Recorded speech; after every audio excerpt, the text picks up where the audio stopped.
We are back on the Chip Shot Football Podcast now, and we're going to take a break from the recaps. We got a couple more after this next segment, but we had to bring up this topic about the Cowboys, right? Just continuing on from the last segment, because I think it's now a very real realization for those that maybe still felt like the Cowboys, for the kind of talent that they have on their team, Micah, Trayvon, Deron Bland, who I'm sure is going to come back at some point sooner rather than later. Dak, CD, all these guys that have Demarcus Lawrence also is another one. Also, Overshown, their linebacker, is very good. I can't forget to mention him. I've been very impressed with him. But despite all of that, yesterday I think was a great just microcosm of what this season has made everyone feel like. Because yesterday we had Mike McCarthy, the head coach, smashing tablets.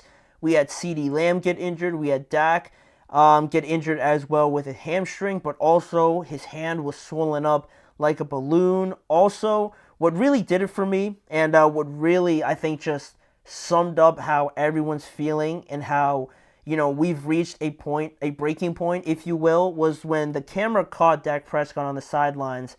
And I never thought I'd hear anybody, much less Dak, get caught saying or basically mouthing that he said, "We effing suck" on the sideline. And that pretty much did it for me, because despite what Jerry and this team, even Dak, for the majority of the season, kept saying that, we have to get better. We're going to figure it out. It's on us to get better. And, everything teams with a losing record say, right, to make it not seem as bad. And Jerry as well, continuing to believe in this team for the lack of changes that he didn't produce or that he did produce in the offseason, continuing just to say, he believes in this team, they're going to get it, and so on and so on. I always felt like there was going to be a breaking point in this year, because I was never really convinced with this team from the moment Jerry said that they were going to go all in to then have it all develop into basically not doing anything except signing their two biggest stars to very expensive contracts. It always felt like there was going to be a moment in this year where some play was going to happen. And I think it was that moment with Dak coming to the realization, just being sitting there defeated, just thinking about another loss and just expressing how he really feels about this team. And I believe we saw that yesterday. We've been saying, we've been warning, we've been hypothesizing since the summer about this team and its makeup and just how they're not built the right way. They're really lacking a lot of players that you need to even have a competitive team. They're not even considered a competitive team anymore, I believe. And, the decision really was all centered around their biggest stars, right? Micah not getting a contract yet or soon, but he is going to be due to get a major extension. But really, this whole offseason and what really was going to determine how the Cowboys were going to look and really perform this year was going to be on how they handled CeeDee Lamb and how they handled Dak Prescott. And everyone will point out to the fact that they could have figured out the contracts or extended them a year before, and that way they wouldn't have paid as much. But much like the Cowboys have shown us, they've waited until the last minute, and the decision was always going to be pay your guys, keep your two biggest stars. But like we talked about all offseason, it was either going to be that or take the really hard road, make the really hard decision, and decide maybe we're not going to pay Dak, let's say, right? We're not going to pay Dak because he's already on extension, and CeeDee Lamb, he's the one that's holding out. We're going to pay CeeDee and wait until the season ends and see if we can get Dak Prescott again. That, albeit, I do acknowledge the fact that that's very uncharacteristic like for this team. There was no way the Cowboys were really ever going to do that, it felt like. It always felt like the way things were going, that they were always just going to cough up the money, and they waited quite literally until the last possible second to extend Dak. They extended CeeDee first, which was ideal, but, it was always going to be hard either way, whichever way you put it, because if you sign both of these guys like they did, that really leaves you with no money to do anything else. So I guess that fit with their plans of not doing anything either way. But what I thought and I threw out there as an option was, explore this season with Dak on that last year of his deal. Maybe he feels sour about it. Maybe he gives short answers and he just has a pout look about him just going throughout the entirety of this year. But at least with that decision, they should have taken it earlier, obviously, and then that way they could have used the money elsewhere. But because they were, going back and forth with Dak the entire offseason, really leaving them no choice but to extend them, right? To wait so long until the first day of the year, because when you reach that first day of the year, you're not going to go and sign anybody else. You're going to have to pay Dak anyway at that point. So they backed themselves into a corner, and they made Dak the highest paid quarterback ever in the NFL. So, in my opinion, they took the easy way out there instead of just saying, you know what, we're going to not sign Dak because this year, obviously after the loss to the Packers, we really need a lot of pieces to make this team competitive. And if we're going to have Dak for at least one more year, guaranteed under contract, let's go out and get other guys that makes this team a lot better, more solid on the defensive line, obviously, making a better run defending team, getting some more offensive linemen in there, getting somebody to complement CeeDee, because Brandin Cooks is all right, but you don't really have another guy to step up in those moments. So let's go do all of that and make the best out of this year. And then afterwards, we'll get together with Dak and see if we can make it work. If not, they're just going to have to look for a new quarterback. And I know that's almost like the death wish, right? Having to find a new quarterback, right? It sounds easy, but you look at other teams around the NFL, and that's the last thing they'll say is easy. So I know that decision was not the popular one to just say, you know what, Dak, we're not going to pay you, and kind of take the quarterback position for granted. And it's not Dak's fault or anything like that.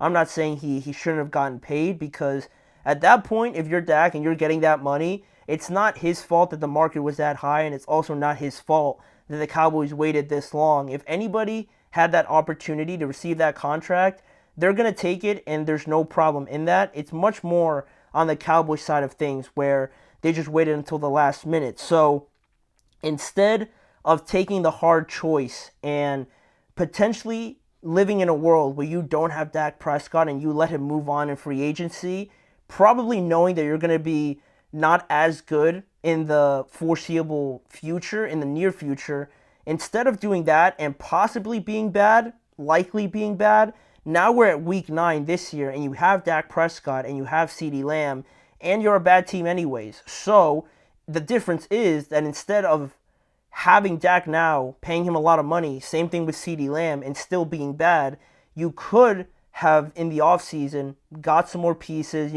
Everyone says Derrick Henry, right? That's been beaten down at an excessive rate now. Obviously, they should have gone Derrick Henry, but other guys in free agency that would have helped this team out a lot would have, obviously now in hindsight, looked a lot better. So now we get to week 9 now in 2024, and why I think that this situation is at an all-time low, at least as far as I can remember, is because of a few things, right? You look at the situation now and how they're a bad team anyway, with Dak on their team, pretty much locked in because of the amount of money they gave him.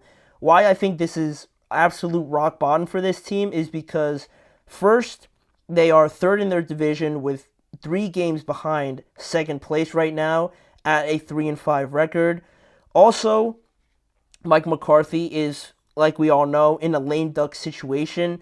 Does anybody really think that people are going to not tune out what Mike McCarthy has to say now? I've heard some people say, like, it's easy to call this season a loss, right? To just call it a wash and just forget about it. But I've heard some people say that, Mike has to go in there and, approach every day like they still have some fight left in them. Mike has to be the leader and whatnot and everything like that. That all sounds great, but talking realistically, already I think going into this season, Mike McCarthy was in a bad situation.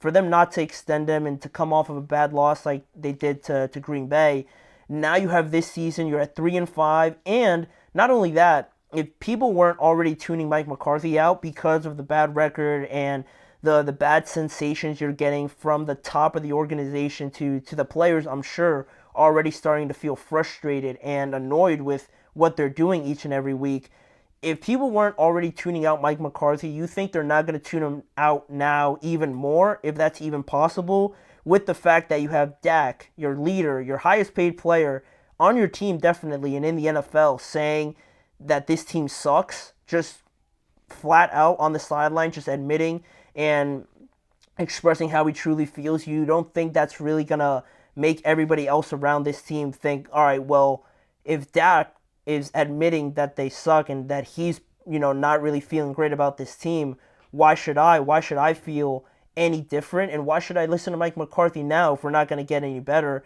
That level, that mood in that organization, in that locker room right now, I can't imagine what anybody can do to really uplift that spirit, especially now that Dak is injured as well. That's not going to help anything. And also, you have CeeDee Lamb hurt now with that AC joint, and they're going to wait on the MRI scans. But these players aren't, naive to the fact that these two guys are the best part of their team. And the fact that if both of them are going to miss time, again, you don't think that's going to really demoralize this team even more. It sounds great to try and rally the troops now, but being in that locker room and how demoralizing this loss is and seeing what Dak is doing, not only that, you see the frustration boiling over with Jerry Jones, like we talked about a couple weeks ago, threatening radio hosts and their jobs about criticizing him, rightly so. You see how ticked off he got at that. You see Trayvon Diggs also with him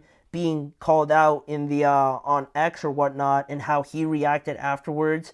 This team, we're seeing it just in front of us, inside after the games and out on the football field, how this team is just crumbling from the inside and also out on the football field right now as well. And again, what really is the worst part about this team is the fact that I'm not the only one that's thought that this Cowboys team was not going to be good. The worst part about this whole situation is that a lot of people predicted and expected this team to be bad this year, and for them to not do anything about it, now back themselves into a corner with the amount of money they paid Dak and CeeDee. Again, not their fault because the organization just mismanaged everything. I think Dak and CeeDee are supposed to account for almost 50% of this team's salary cap next year. So that's not going to help out anything too much because they're not going to be able to get a lot of players in at that rate with that salary cap, and they're not going to move on from Dak or CeeDee. So it might even get worse before it gets better for this team. So at this point now, Jerry, I thought it was kind of ironic in a way that he almost foreshadowed this team potentially being in the mix for some trades come tomorrow's deadline. But I don't know who they're going to trade for, but one guy isn't going to fix this entire situation, and they should be a little bit cautious because if they think that one guy is going to fix this entire situation, they might oversell or overspend to try and get a guy, and then really putting their future at a risk if they give up like a third or second round pick for one guy that's really not going to make a difference. That could make the situation even worse. So I'd caution them a little bit with overspending. I know they're desperate, but I think at this point they're not going to do it, obviously, because Jerry's been pretty stubborn. But I don't think it's crazy now to admit that this season is just pretty bleak at this point, in a pretty dire situation. I feel like a lot of people would applaud Jerry Jones if he came out and said, I've messed up this season. This team isn't in a spot where we wanted to, and that falls on me. I feel like a lot of people would applaud him for doing something like that and admitting something like that, but that's probably not going to happen. And also, like I reiterated in the first segment, I don't think it's too crazy to consider selling a guy like Brandin Cooks or DeMarcus Lawrence and see what you can get back for them, because at this point, trying to build this team better up for years to come rather than salvaging this season already seems to be like a more realistic goal than, like I said, salvaging this season. So it's I just recapped everything about this team and how it's all kind of crumbling, and I don't know what we're going to see from this team without Dak Prescott. So we're going to see how it all pans out in the weeks to come, starting off with Philadelphia this upcoming week. But we're going to stick to the NFC now and move past the Dallas Cowboys and go to one of the most anticipated games on my radar this past Sunday when the Lions took on the Packers in a big NFC North matchup. The Lions came out on top pretty convincingly despite the score, so we're going to get into that, what we saw, what we learned from either side when we return in just a couple of seconds.